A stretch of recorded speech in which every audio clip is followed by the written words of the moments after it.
ನಡಿ, ಈಗ ಶುರು ಮಾಡೋಣ. ಕೇಸರಿಯಿಂದ ಮನೋಲ್ಲಾಸ ಮನಸ್ಸು ಮತ್ತೇರಿ ಕುಣಿದಾಡಿದೆ ನೋಡು, ಮನಸ್ಸು ಮತ್ತೇರಿ ಕುಣಿದಾಡಿದೆ ನೋಡು. ಕ್ಷಣ ಕ್ಷಣವೂ ಆಚರಿಸಿ ಕೇಸರಿ ಹಬ್ಬ. ವಿಮಲ್, ಬಾಯಲ್ಲಿ ಹೇಳಿ ಕೇಸರಿ. ಯಾವುದೇ ಪರೀಕ್ಷೆ ಇದ್ರೂ ವಿದ್ಯಾರ್ಥಿಗಳು ಪರೀಕ್ಷೆ ಬರೆದ ನಂತರ ರಿಸಲ್ಟ್ಗಾಗಿ ಬರೋಬ್ಬರಿ ತಿಂಗಳುಗಳೇ ಕಾಯಬೇಕು. ಆದರೆ ಇಲ್ಲೊಂದು ವಿಶ್ವವಿದ್ಯಾಲಯ ವಿದ್ಯಾರ್ಥಿಗಳು ಪರೀಕ್ಷೆ ಬರೆದ ಕೇವಲ 3 ಗಂಟೆಗಳಲ್ಲಿಯೇ ರಿಸಲ್ಟ್ ಅನ್ನ ಅವರಿಗೆ ವಾಟ್ಸಪ್ ಮಾಡಿದೆ. ಆ ಕುರಿತು ಒಂದು ರಿಪೋರ್ಟ್ ಇದೆ, ಬನ್ನಿ ನೋಡ್ತಾ ಹೋಗೋಣ.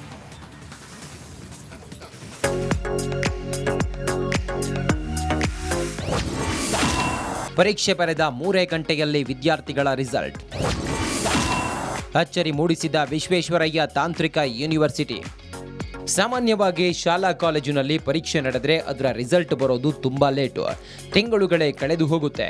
ಆದರೆ ಬೆಳಗಾವಿಯ ವಿಶ್ವೇಶ್ವರಯ್ಯ ತಾಂತ್ರಿಕ ವಿಶ್ವವಿದ್ಯಾಲಯ ಇದಕ್ಕೆ ಭಿನ್ನ.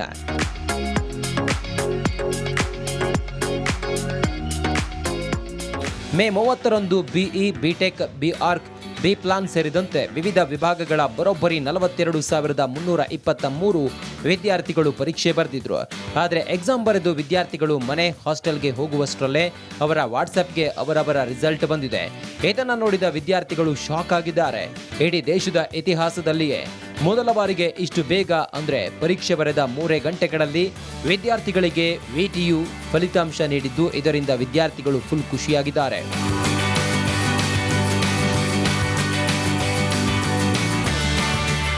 ವಿದ್ಯಾರ್ಥಿಗಳು ಪರೀಕ್ಷೆ ಬರೆಯಲು ಪ್ರಾರಂಭಿಸಿದಾಗಲೇ ಅವರಿಗೆ ಬೇಗ ರಿಸಲ್ಟ್ ಕೊಡಬೇಕು ಎಂದು ವಿಟಿಯು ನಿರ್ಧರಿಸಿತ್ತು. ವಿದ್ಯಾರ್ಥಿಗಳಿಗೆ ಬೇಗ ಫಲಿತಾಂಶ ಕೊಡುವುದರಿಂದ ಅವರ ಭವಿಷ್ಯತ್ತಿನ ವ್ಯಾಸಂಗದ ಆಯ್ಕೆ ಅಥವಾ ವಿದೇಶದಲ್ಲಿ ಹೆಚ್ಚಿನ ವಿದ್ಯಾಭ್ಯಾಸಕ್ಕೆ ತೆರಳುವ ವಿದ್ಯಾರ್ಥಿಗಳಿಗೆ ಅನುಕೂಲವಾಗುವ ನಿಟ್ಟಿನಲ್ಲಿ ವಿಟಿಯು ಈ ಕ್ರಾಂತಿಕಾರಕ ಹೆಜ್ಜೆ ಇಟ್ಟಿದೆ.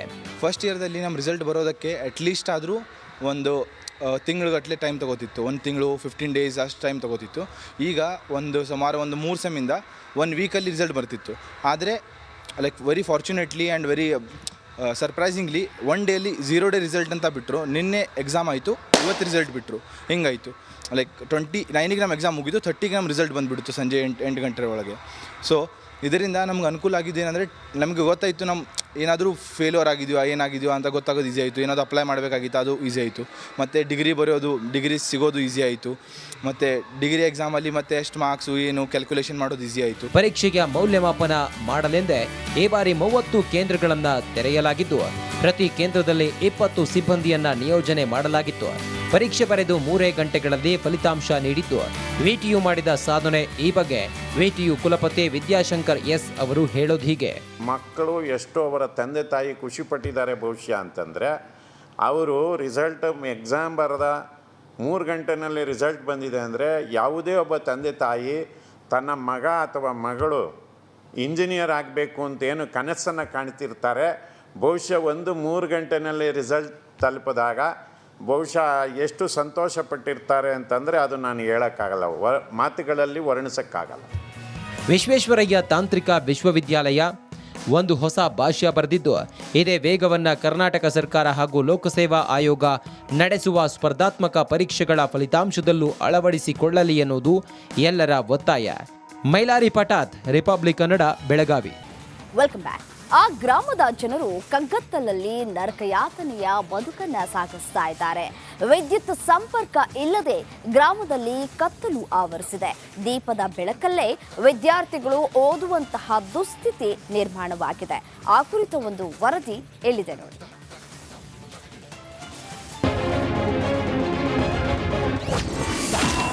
ದೀಪದ ಬೆಳಕಲ್ಲೇ ವಿದ್ಯಾರ್ಥಿಗಳ ಓದು.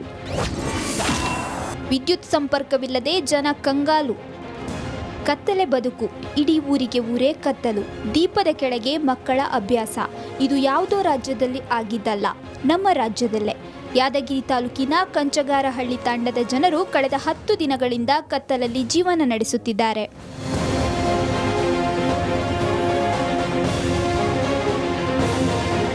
ಬಿರುಗಾಳಿ ಸಹಿತ ಸುರಿದ ಭಾರೀ ಮಳೆಯಿಂದ ವಿದ್ಯುತ್ ಸಂಪರ್ಕವೇ ಹೋಗಿದೆ. ಅಧಿಕಾರಿಗಳು ಸಹ ಒಮ್ಮೆಯೂ ಭೇಟಿ ನೀಡಿ ಪರಿಶೀಲನೆ ನಡೆಸಿಲ್ಲ. ನಮ್ಮದು ಕರೆಂಟದೇ ತಕಲಿವಿ, ಊಟ ಇರಲಿಕ್ಕಿಲ್ಲ. ರಾತ್ರಿ ಬೆಳಗನ ನಮಗೆ ಕರೆಂಟ್ ಬೇಕು. ಮಕ್ಕಳ ಮರಗಳ ನಾವು ಎಲ್ಲನೂ ದುಡ್ತೀವಿ, ಬಂದ ಕೇಸಿ ಸ್ವಲ್ಪ ನಿದ್ದೆ ಮಾಡ್ತೀವಿ. 15 ದಿವಸ ಆಯಿತು, ನಿದ್ದೆ ಇಲ್ಲ, ನೀರಿಲ್ಲ. ಕರೆಂಟ್ ಅಂದ್ರೆ ಬೇಡ, ದಾಮಿ ಕಟ್ತೇವೆ, ಮಲೇರಿಯಾ ಟೈಪರ್ ಆಗ್ಯದ. ಈಗಾಗಲೇ ಶಾಲೆಗಳು ಆರಂಭವಾಗಿರೋದ್ರಿಂದ ವಿದ್ಯಾರ್ಥಿಗಳು ಹೋಮ್ವರ್ಕ್ ಮಾಡಲು ಕಷ್ಟವಾಗ್ತಿದೆ. ಅಧಿಕಾರಿಗಳ ಗಮನಕ್ಕೆ ತಂದರೂ ಸಹ ಯಾರೂ ಇತ್ತ ನೋಡ್ತಿಲ್ಲ. ಜಾನುವಾರುಗಳಿಗೆ ನೀರು ಕುಡಿಸಲು ಸಹ ಜನ ಪರದಾಡುವಂತಾಗಿದೆ. ಕರೆಂಟ್ ಇಲ್ಲ, ಅದ್ರ ಸಲಾಗಿ ನೀರಿಲ್ಲ. ಮತ್ತು ದನಗಳು ನಮ್ದು ಪದ್ಧತಿ ದೂರ ಆಗ್ಯಾವ. ನಮಗೆ ಕುಡ್ಲಾಗ ನೀರಿಲ್ಲ ರೀ, ದನಗಳು ಇಲ್ಲಿ ಕುಡ್ಲಾಕತ್ತಾಗ. ಹಾಂ, ಮತ್ತು ಏನು ಮಾಡಮ್ರಿ ಕತ್ತಲ್ದಾಗ ನೋಡಿರಿ, ಕೆಲಸ ಮಾಡೋದು ದುಡಿಯವ್ರು ನಾವು. ಮತ್ತೀಗ ಇದು ಮಾಡಲಾರ್ದಂಗೆ ಅಷ್ಟು ಭಾಳ ಪರಿಸ್ಥಿತಿ ದೂರ ಆಗದೆ. 10 ದಿನವಾದರೂ ಈ ಗ್ರಾಮಕ್ಕೆ ಕರೆಂಟ್ ಬಂದಿಲ್ಲ. ಇನ್ನಾದರೂ ಜೆಸ್ಕಾಂ ಅಧಿಕಾರಿಗಳು ಇತ್ತ ಗಮನ ಹರಿಸ್ತಾರಾ ಅಂತ ಕಾದು ನೋಡಬೇಕಿದೆ. ನಾಗರಾಜ ಮಗದುಮ್ಮ, ರಿಪಬ್ಲಿಕ್ ಕನ್ನಡ, ಯಾದಗಿರಿ.